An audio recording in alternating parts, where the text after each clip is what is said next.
分享看福起来嘅，我係唔易用，更加媒體個發睇嘅吼，尤其後生嘅，更加如會化妝，也會好化妝嘅吼。唔過呢，安尼韓國啲頭拿模啊、化妝啊、服裝啊，也規個家放來嘅整體造型，其實係各有學問嘅哦。唔過學問都係睇內，像安尼一種外行嘅吼，又唔係幾上吼。今日來賓都做在同安尼來分享，安尼有請到嘅呢，伊係睇整體造型，也嘅業備哦，已經有40年國家嘅，同時係台灣人士唯一嘅整體造型嘅高數級別哦，來分享來自美濃嘅王惠珍先生。大家好，我係咧王惠珍，喺美濃來希望今日嘅節目跟大家分享，係對客家文化嘅探索。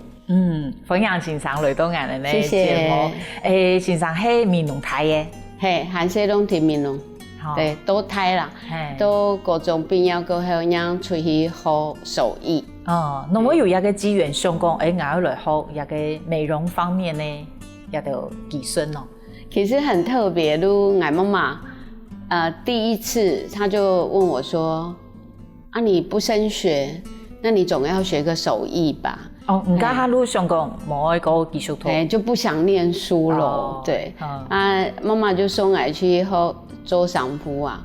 係啊，就是裁縫車。可是我看到那個裁縫車的針在那邊噠噠噠，然後腳要踩那個踏板那裡。對，踏板，我就覺得我的手一定會殘廢。因為我覺得很可怕。看到佢怎麼講係咪？對，因為我家小時候沒有裁縫車，所以我對那個裁縫車是非常陌生啊。我都很害怕，規天我都跟媽媽講，我不要。係哦，家係去高雄，家喺美濃。喺啲美濃有好。你咪都因緣際會啦。爸爸的朋友的女朋友都喺搞那個彩妝同髮型啦。嗰陣我師承喺呢特別喺高雄的一個劉碧華老師啊，喺個建國路嘅時咧，媽媽都跟我送啊嘅時咧去當徒弟。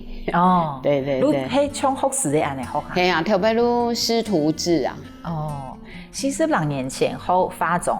對一下應該差別會太好太大了呢，因為以前大學沒有這個科系嘛，有一個科系啊，那以前都要用師徒制，而且我哋美濃來，美濃是一個非常保守的客家小鎮，你擦個指甲油，擦個口紅，可能鄰居都會覺得你是從事什麼行業我說那個年代的民風啦，所以給他學一個東西，給他就真的只能出來學這樣。家下怕像做好事會化妝係啊，家老師唔對嘅化妝，家下學嘅時間，他冇乜概念冇概念。其實我先啲頭腦膜開始學，先從髮型。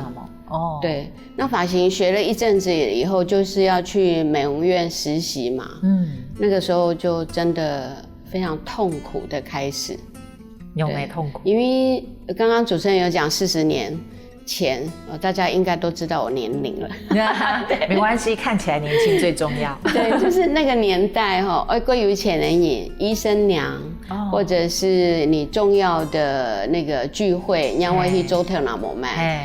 那洗了一次頭 settle 了一次頭，平均大概都10天半個月才會回來再洗。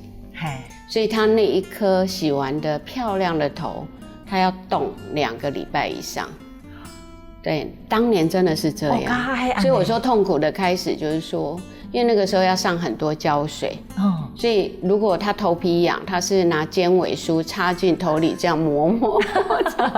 對，真的。然後所以可想而知，他再來洗頭的時候，他其實頭很多油垢，所以我們就要用很強的清潔劑去洗頭，所以我們的手幾乎都會有破裂，冬季就會乾癢。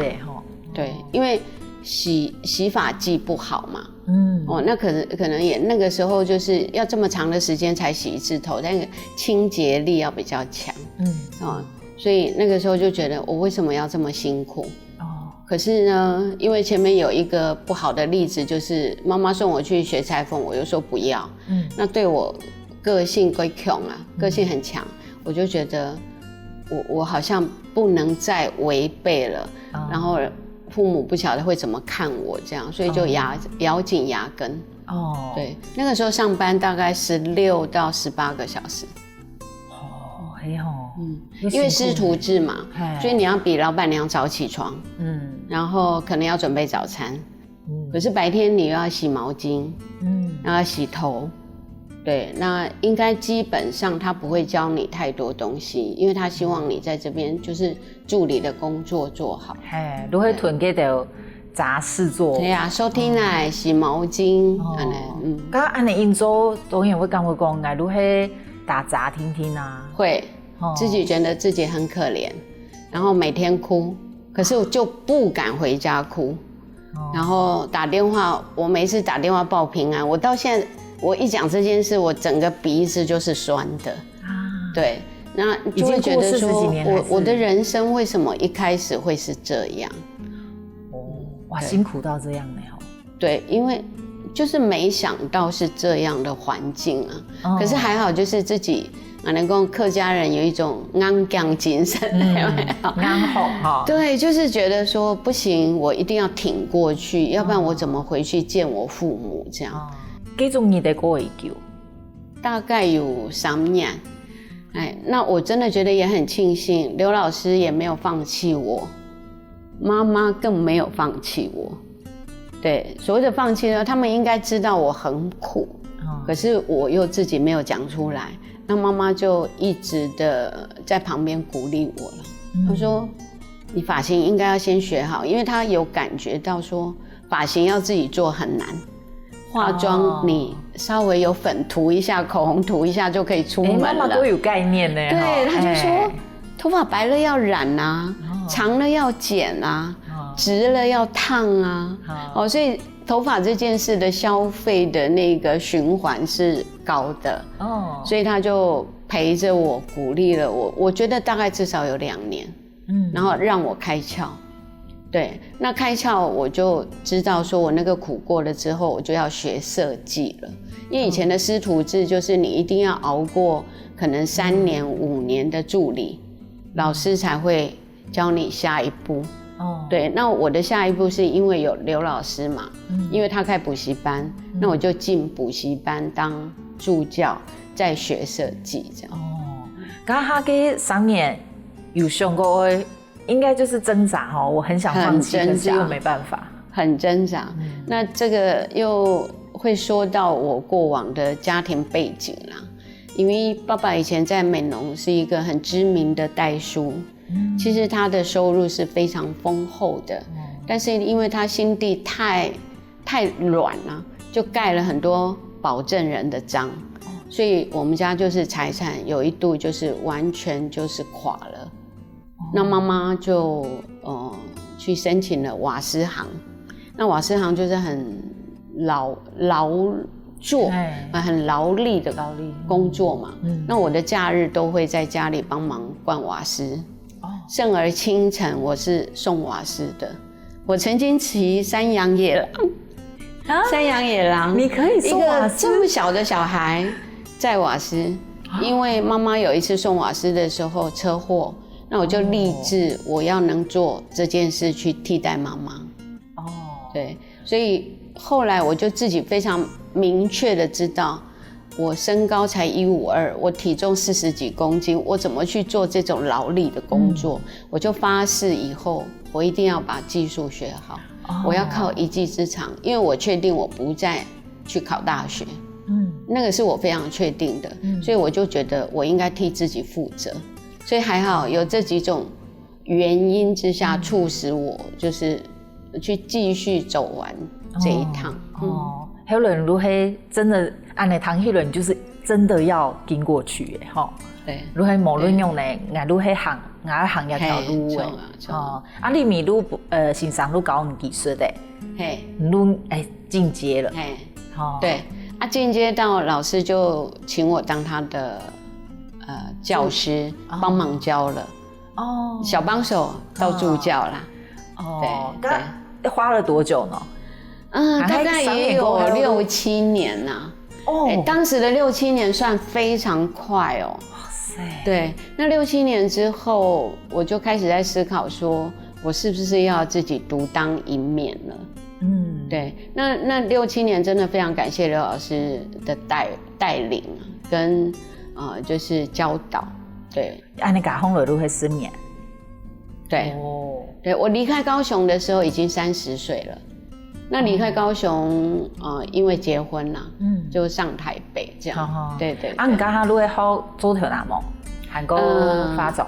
对，做头发为主，就是发型设计为主，因为发型比较难学。对，那彩妆跟保养皮肤为辅。哦。对，那但是大部分学习的学员，都会以彩妆、保养皮肤为优先，因为发型太苦。然后发型真的是，就说以技术面来讲，它的功底门槛蛮高的，是比较复杂，对，没错。你们身上做的也基本的都学了，你们有行业都服装也给就是怎么困难他都要去嘎风来变整体造型，俺能了一下听，俺能够来强高身上，以很用的你都也给整体造型界业。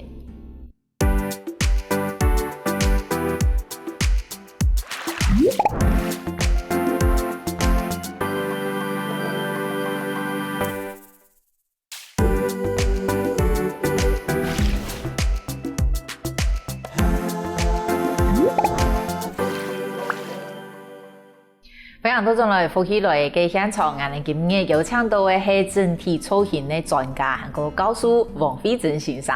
头到王先生同我们分享，头发一开始好加下个酷的一个情形哈，不过也过针织哦，过散忙，古说好给做头那么好给化妆，尤其好整体造型，也很容易接触到，因为几多年拍好嘅也两方都差不多呀。是，侬会有接触到不一样整体造型。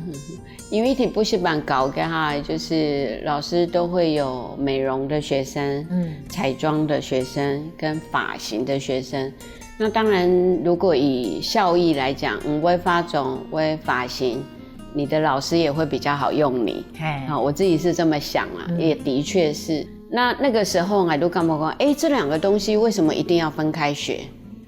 因为两个做的合腔啊嘛，头发跟脸上的妆结合在一起，不是更好吗？这样，所以那个时候就慢慢的会去想记录自己的作品。而且都会请衫服啊，就要去配衣服，还不会做啦，也还不会设计，但是总是会觉得，我梳了一个包头，那应该是要有一个礼服来搭，或许我就去找礼服公司咯，那找摄影师来拍，就开始记录自己的所谓的作品了。那记录了，然后你就会觉得说，哇，头以上你会了，头以下这个大面积不会，是不是有点可惜？对，就已经有种下这个因了。种下这个因，我没有在高雄学，因为到了适婚年龄，要结婚了，对，就到台北这样。结婚的路去到台北。去到台北，因为结束高雄的教学生涯嘛，那去台北，你总是要找个工作。那个时候也还蛮幸运，就是之前自己有做作品的习惯，那我就把那个作品送到。当时是全国唯一的造型公司，叫林路造型公司，林路学院。那当时杨惠珊啦、费翔啦，这些金马奖或者是电视最红的明星，都在那里做造型。那我进去，我本来在高雄是老师，去到那边我应征的职位其实是助理。老板 interview 我的时候有跟我讲一段话，我到现在都还很清楚。他说，其实我们能够录取你不是因为你的作品好，我们看到你跟人家不一样的地方。他说来 interview 的人很多人都会写说他做过什么，可是他没有真正的作品。可是我是提出我很多作品，可是他们做的是比较演艺人员的，所以我的东西其实在当时对他们来讲还是很土的。可是他觉得这个人应该是可以被雕琢的，所以只应征录取了我1位。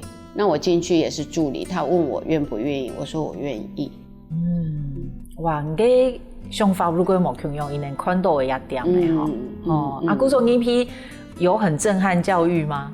非常因為我就覺得哇，這些明星素顏來跟出去怎麼差不一樣？怎麼可以差那麼多？尤其是服裝，因為那邊是有類似高級定做服，這樣就是他要參加金馬獎啦，或者要走紅毯，就是會來那邊定制嘛。那定制也就會有髮妝師來幫他們做整體造型，或者那個時候開始，那個《時報週刊》每一期的封面都是當年最紅的演員、明星、歌手之類的，所以林路就有很多造型師就會去參與到這些名人的造型。那個時候就想，天哪，這是一個我在高雄、我在美濃永遠都不可能想得到的世界。所以我當時就告訴自己說，我進來是助理，我一定要做到某一個有靠背椅子的那個位置，我才會離開這裡。就是我一定要做到主管，我才會離開。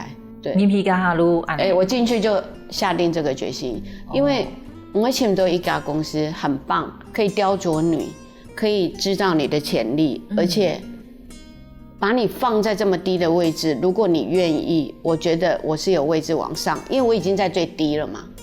所以我不管換哪一個職位，我都會是往上。這想法很棒真的我是後來自己在回顧自己過去的時候，才發現自己有這個特質。也就是說，我一旦決定做這件事，我不會中途放棄。對。用了1個月時間做到有靠背的位置，大概也有好幾年呢。那也很快啊。的確幾年不知道，但是也是好幾年。對。你印象清楚沒？你剛剛學到嘛？你覺得你的衝擊最大？就是眼界啦。因為那些在電視裡面才會出現的人，他經常在你上班的時候，在你眼前走來走去，他就是一個很不可思議的世界。那我就在想，我什麼時候才可以碰得到他？我講的碰得到他，就是我什麼時候可以幫他做造型這件事，變成我非常重要的一個，應該說是里程碑吧。那有一天我就接到一通電話，我們的整體造型老師就是 case 衝到了。對，因為《時報週刊》臨時要拍金馬影后楊惠姍。可是原來他們兩個的工作的通告已經都有了。那是我記得是個晚上啦。那你知道那個媒體拍封面啊，有的時候突發事件會變成下一期的封面。比如說本來不知道他會是金馬獎，可是現在呼聲相當高，有可能會是那有可能就是趕快在金馬獎宣布之前先拍好。如果是就馬上他是封面。對，會是這樣。然後那天呢，我快要下班的時候，那就那個消息就來說，你今天晚上下課後，你去某某某地方的攝影棚，你要去做造型。我沒有害怕，因為我等這一天很久了呀。但是我不知道是誰。對，就說反正去了你就會知道。那我去了，天哪，楊惠姍呢？那個時候她就是金馬影后啊。那楊女士的頭髮非常的細，不太多。但是因為她那一天我還記得她是穿金色的那個低胸禮服來拍，就有點像走金馬獎的紅地毯的禮服這樣的概念。那頭髮太直太平實就不好看嘛，所以要把它做蓬，有一點點野。那還好以前劉老師教我的髮型的基礎用上，那再加上妝，所以那一次我就是獨立完成妝跟髮影後，然後隔週出來了之後，那個封面後面就直接打上我的名字，我整個人就是覺得哇，好不可思議哦，我終於有了這個機會。哇，而且是那麼突然欸，就是你沒有準備好，真的就是完全是搞砸。所以我現在教學也跟同學說，你不要一直覺得你沒有機會，因為機會來的時候，你如果沒有準備好，那個機會也只有一次，不會有第二次。對。那以前爸爸，因为爸爸以前是有名的代书，对于我做发型这个行业，其实他没有太看重。可是当我《时报周刊》，因为那个时候《时报周刊》是 A3 的 size 吧，很大本嘛，对，我就寄回家给爸爸。从此爸爸就觉得这个女儿不简单，就提供也个也被唔咩咁简单的事情咯，爱摸也提超之后。对对对，所以我觉得杨惠珊小姐的那个金马影后的封面，又是我在台北另外一个里程碑的开始。你讲后来里程碑，如何整体造型呢？还没就是后来台北，就是台湾开始。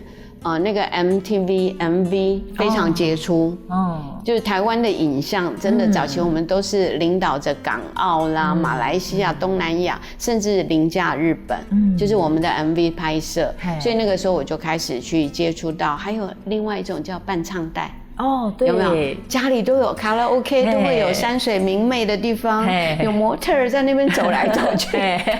那你知道那个拍摄，有的时候去，比如说纽西兰、去巴西，我们会去1个月或者1个多月，那就拍很多很多很多的影像回来。所以我们会带出去100-200套的衣服。就像主持人一样你一集穿这个，第二集要换不一样的。好，那不同的歌曲要换不同的服装嘛，就是法装之外，我就会开始去参与，去帮制作公司买衣服、搭配衣服，然后跟导演讨论，就是应该这个地方用类似哪几首歌的情境去做。所以那个时候，其实我很开心，就是我不会做衣服。但是从前面的历练，让我在这个卡拉 OK 的这个伴唱带或者是影像里面，我会那么一些的东西在那里可以有发挥。对，哇，你是刚好符合这个潮流，对，因为还有一个也很大的市场，叫做服装的目录。还有。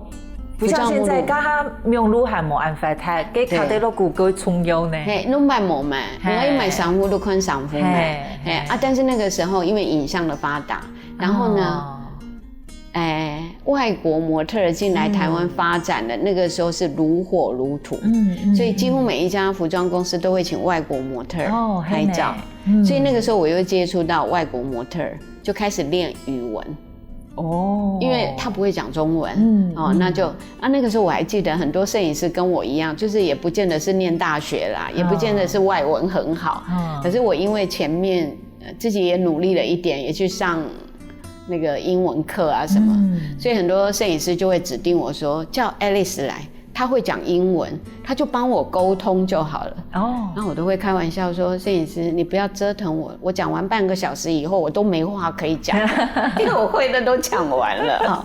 类似这样，所以那个时候就会接触到很多外模，加上 MTV 还有电视的 CF 广告，所以服装的部分就在这一段时间里面开始给了我非常多机会。头头呢，王先生有讲到按你一路行来，我感觉听起来很像注定如何行业嘅业辈呢？如何一开始过苦，唔过一步一步，一过增资，以上嘅好嘅一路上办法以幅度嘛嘅两位过冲路接触到。等下呢，我哋还要请伊分享嘅係结果係走去客創，也嘅兩位我哋聊一下聽，過繼續請 Alice 來同我哋分享。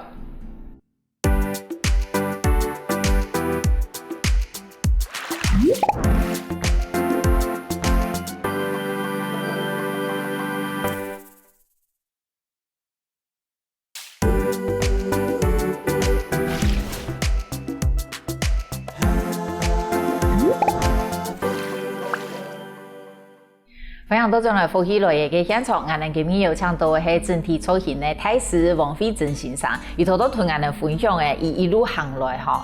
唔過呢，我哋係唔前小街哦，我哋更加現場看到佢嘅貴獎嘅圖哦，也如係王先生嘅創作，唔係以前如係唔單單接到安寧，如係客戶一個業主的需求，唔過一個創作如係唔切間上嘅唔切間面嘅，唔做同我哋小街一下冇。好。我想一下，1958 96年开始如可是州自发性的创作旅行。对，每一年大概花1个月时间，如泰六也有，台湾也有，就跟摄影师还有因为整个团队要很多人，有制片，有导演。摄影师还有规模，有助理，因为我们出去出1个月到1个半月嘛，也到西藏去，也到南方，也在台湾这样。创作为主题就是东方的文化，所以东方的文化不管是中国的也好，台湾的也好，客家的也好，或者是印度啊、马来西亚这些，就是统称民俗文化。对。那我朝这个方向去做。因为来想到讲你这个文化自己最懂。最近我们常常听到一句话叫做“越在地越国际”。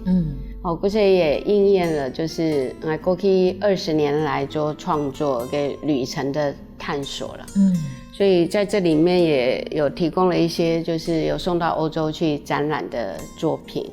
比如说我手边这一个就是有客家蓝染，跟去敦煌看到飞天那样的感觉，去把它重新包装这样。那这个系列的照片在奥地利得到世界金牌奖3面。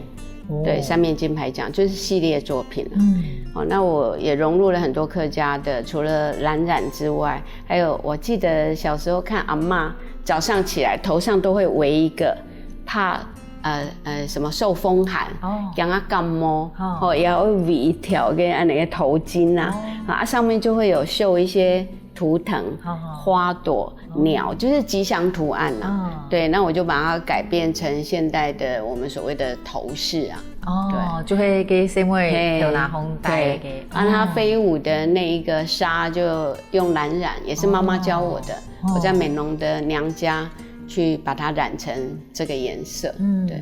那其他有一些也是有客家花布啦，或者是给云门舞者穿的现代芭蕾，以及我在巴黎买的2手衣搭配客家的草鞋，当成它的大项链。哇，对，给草鞋，对，给草鞋，因为今天很多天马行空的想法。对，就像腰带不一定是腰带，也有可能是领带类似这样。那反正这些东西就是我个人创作的那个想法嘛，所以我一直在探索七个文化做的用的表现呀，现代的美感也好，或者是现代的观者去看的时候，他不会只看到某一个民族的原有文化，因为那个原有文化历史一点体给，历史的轨迹走过来以后，我一个学造型的人，我怎么运用它，这个是我一直在探索了。对，那探索完了以后，我觉得后来老天爷就赋予我另外一个任务。如去剧场对，剧场。对，给你了请哈。我真的很奇妙。因为我过往很多代表性的作品，包括我在香港刘德华、李嘉欣，我也做他们，包括去到总统府也帮总统做法装造型，这些事情好像它就是冥冥中有一个电线会接过来。对，我也不知道哪一场演讲或者什么时候做了什么事情，别人就因为这样介绍过来。那剧场也是一样。有一天我的朋友就说，老师，赖声川导演有一出叫《如梦之梦》的剧，你不可以来帮忙做发型？所以我也是带了学生去国家剧院。那一场我觉得赖声川导演让我开了另外一个眼界，因为我就觉得好神奇一个导演为什么50-60个演员，你可以在那么有限的时间内，都能让这50-60个演员在你的言语之下，他们都在各自的角色里发挥，在各自的定位里面发光。我觉得这到底是什么一个脉络这样。所以我进去其实除了执行法装之外，我其实一般来讲我都在观察导演跟幕后工作人员他们的流程跟一环接一环的环环相扣，到底有什么关联？这样，所以《如梦之梦》我应该是在17、18年前接触的第一出国家级的舞台剧。你读的也唔免读的，年轻的体育的剧场，如迄7、8点钟的戏呢？对，哇，主持人太厉害了，他真的是一个经典。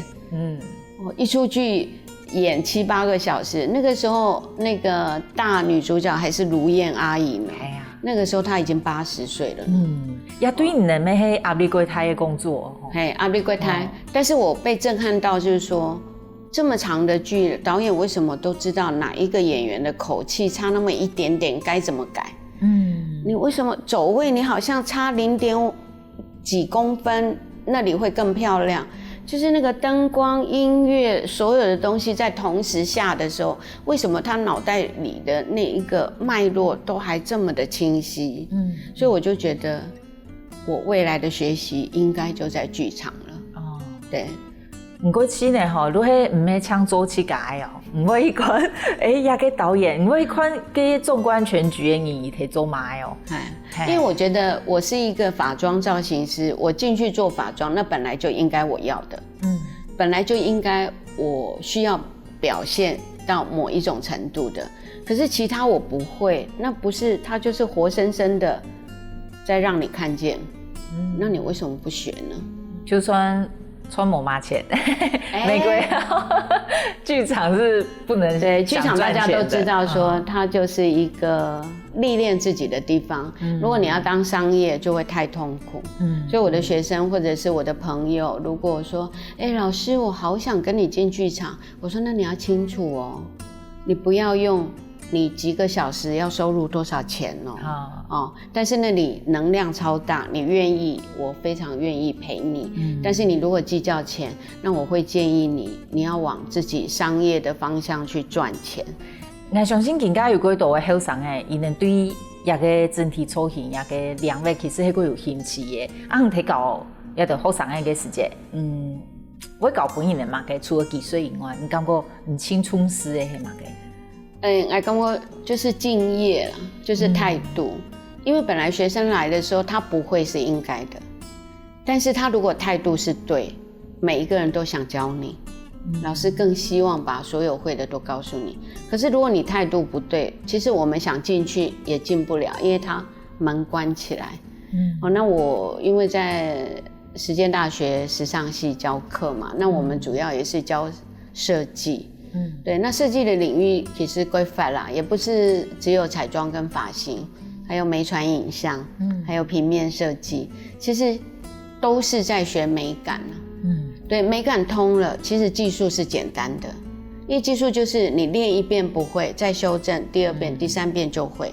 但是美感是要讓自己知道，這個設計裡面我是放 A 好，還是 B 好，還是 A 多一點 B 少一點，這個完全是設計。對，設計對，你放下去，你技術再跟着來，它就對了。但是設計它必須要去實驗啊，你不實驗你怎麼知道這樣做對不對？所以我過往花了20年在旅行創作，其實也是在實驗，也是在探索自己的可能性。我想，如果因為安尼嘅，伊愈嚟來嘅精神，佢仲可以唔是學歷，都可以提太好教書，啊係教書者。因為大部分呢，有關一個美容美髮整體造型都不會到教授，因為教授要有很高的學歷。可是王先生唔是哦，如果英國如果唔睇人家理解的案度。實作的經驗亞洲劇場啊，做過多國際性的案子啦。所以我國際性的案子在劇場呢，也可以提你的升等論文。但是對於一個沒有學歷要寫升等論文，真的是現在孩子講了，寫到厭世。真的就是太多文字跟語言，你沒有辦法這麼的順暢的表達，跟冇可用的訓練不一樣。但是現在升教授也好，副教授，你還是得寫。你就算是技術的，你不能說你有作品就可以，你還是要寫它從哪裡來，它是要有论述，要论述90年代的是什么，你的论述要够强去支撑你这个结果嘛，对，那也非常感谢，就是很多人的协助。我所谓的协助就是鼓励，因为我们这个行业真的一直都没有教授出现，不是俺的院长都说你不应该为你这个行业写一篇吗？那这一句话，其实我就觉得老天爷好像已经安排好了，那我也就真的去写，对，那也还得到肯定，所以我想我未来就是因为有这个肯定，那我想责任更重大了，对，所以我现在继续还在教职，也还继续在剧场活跃，我想活跃是真的活跃，因为这个年纪你还可以很开心的去做这些事情，其实是似乎是老天爷有给了我一些的责任跟启示，所以我觉得我要学习像很多那个智者说没有退休的一天。韩国先生头都俺的大嘴古语讲到，不是想过不用黑呀张亚白，无论安苦无想过，无想过，我这个有一个想法，如果假设整体造型设计是一个大树干，那我只要不要离开这个大树干，可是分支出去的，我有规划自己要学什么，我就是一段时间学什么。对，那来了以后，他就给这个大树干再多一点营养，或者是根部再多一点营养，那我相信它可以长得高一点。对，要给行业带本亲台的书务会吗？给呢？为什么你那么喜欢这个行业？这个行业其实我觉得我都见证它从一个没有学理基础，只有师徒制，到现在大学教育的，甚而有研究所是研究这个整体造型，我是见证着它的这个旅程。那我自己也觉得，我就是走过这些旅程的人。那或许有今天这个，我们也沉浸在里面，享受的这一块土地给我的养分。那当然，我相对的有机缘，有机会，我就再回到这一个大树干理论里面，再去让后辈可以去给那么一点点建议，那是我最开心的事。今天非常感谢王惠珍先生同我们分享安多你的历程同心得，多谢你。感谢，谢谢各位观众，大家有限来了。